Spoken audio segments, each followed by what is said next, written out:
നമുക്ക് ഈ സിനിമ ചെയ്യണം. പക്ഷേ പ്രേമില്ലാതെ നമ്മളെങ്ങനെ? ഒരൊറ്റ രൂപയുടെ മാർക്കറ്റ് ഇല്ലാതിരുന്ന പ്രേമിനെ നായകനാക്കി ഒരു പടം ചെയ്ത് നമ്മൾ ഹിറ്റാക്കിയില്ലേ? അപ്പോ താരമല്ല കാര്യം, സിനിമയാണ്.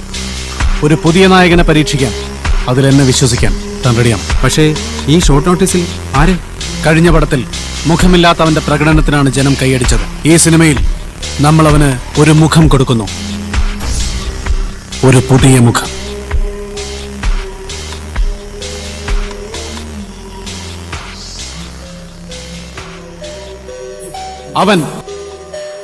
അവനാണ് എന്റെ നായകൻ.